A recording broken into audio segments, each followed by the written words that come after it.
Other जी, बहुत सारे साथियों ने बड़ी जिम्मेदारी की बात कही, जनरल बोगी बढ़ाने से लेके सफाई से लेके उन सभी चीज़ों के साथ अपने को जोड़ते हुए, चूँकि अदर जी मैं आजमगढ़ संसदीय क्षेत्र से निर्वाचित होकर आया हूँ। आजमगढ़ संसदीय क्षेत्र अपने आप में बहुत ऐतिहासिक क्षेत्र है। अल्लामा शिबली नुमानी, कैफ़ी आज़मी, अयोध्या प्रसाद हरियोत से लेके तमाम जो हमारे एक से एक महान लोगों की ये सरजमी रही है। अदर जी, आजमगढ़ क्षेत्र अलग अलग विविधताओं से भरा हुआ है। आजमगढ़ के लोगों को जहाँ रोज़गार के लिए मुंबई जाना पड़ता है, वहीं शिक्षा के लिए आजमगढ़ के लोगों को इलाहाबाद और प्रयागराज की ज़रूरत पड़ती है। प्रदेश की राजधानी लखनऊ है, देश की राजधानी दिल्ली है। इसलिए मैं अपनी ओर से अपने क्षेत्र के लिए आजमगढ़ से मुंबई, जो कोरोना से पहले, माननीय मंत्री जी ध्यान दे दें, कोरोना से पहले आजमगढ़ से मुंबई एक रेल चलती थी जो कोरोना काल से बंद चल रही है।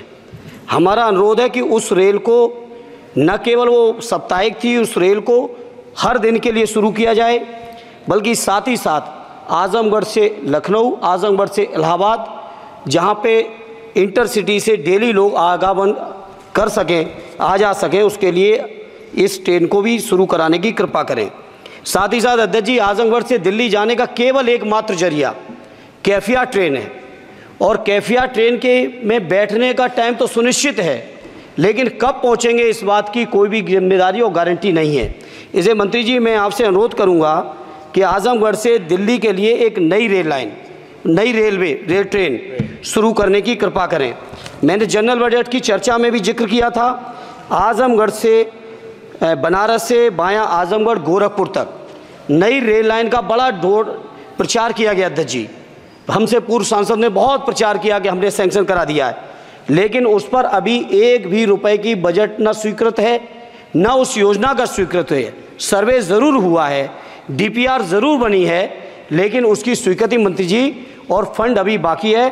मैं उम्मीद करता हूं कि आप इसको ज़रूर ध्यान देंगे।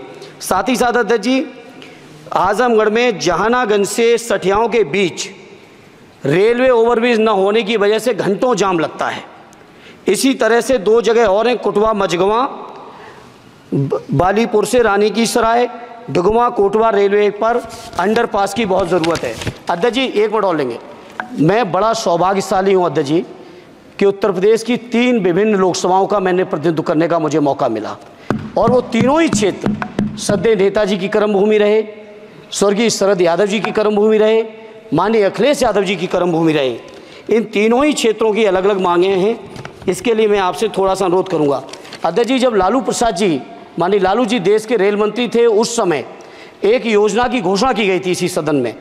वो घोषणा थी मैनपुरी से एटा, कासगंज होते हुए बदायूं, बदायूं से संभल होते हुए गजरौला तक नई रेल लाइन की घोषणा की गई थी माननीय मंत्री जी, माननीय लालू जी के समय, और आज तक उसकी घोषणा पे कभी सर्वे भी नहीं हुआ। इसलिए मेरा अनुरोध है, वो पुरानी योजना है। धर्मेंद्र जी, आप ये समझो अब कि घोषणा होती थी, कुछ नहीं होता था। नहीं, उसके बाद 10 साल से तो आप भी हैं, 10 साल से ये भी हैं अध्यक्ष जी, ऐसा नहीं है 10 साल से ये भी बैठे हैं।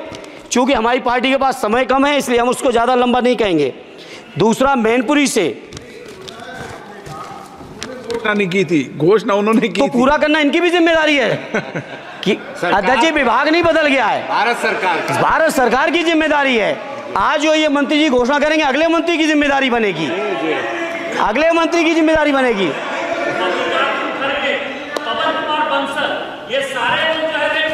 अरे 10 साल का हिसाब दे दो, अरे 10 साल का हिसाब दे दो। चलिए धर्मेंद्र जी, अरे मेरे पास समय कम है, उसका दुरुपयोग ना करो। धर्मेंद्र जी बोलिए। अध्यक्ष जी, मैनपुरी से दिल्ली के लिए, मैनपुरी से लखनऊ के लिए, बदायूं से लखनऊ के लिए, बदायूं से दिल्ली के लिए ये रेल लाइनों की सख्त, रेलवे ट्रेनों की सख्त ज़रूरत है। माननीय मंत्री जी, 5वें नंबर की आपकी इकोनॉमी आ गई। आपके पूर्व जो हमारे सदस्य हैं निशिकांत जी, आपके हिसाब से तो सब कुछ बदल गया रेल में। अरे कुछ तो दे दो कि केवल उधर के लिए सब कुछ है। बिल्कुल सही, केवल सब कुछ उधर के लिए है तो सबका साथ सबका विकास का नारा बंद करो। और अगर नारा देना है, नारे को सच बनाना है, प्रधानमंत्री जी की बात को सही साबित करना है, तो माननीय मंत्री जी, ये जो मांगे हमने रखी हैं, आजमगढ़ लोकसभा के लिए रखी, मैनपुरी के लिए रखी, आजमगढ़ के लिए, बदायूं के लिए रखी, संभल के लिए रखी, एटा के लिए रखी, इन सभी को पूरी कर दीजिए मंत्री जी। और नहीं कर सकते हैं तो कम से कम इस सदन के अंदर तो सबका साथ सबका विकास नारा देना बंद ही कर दो।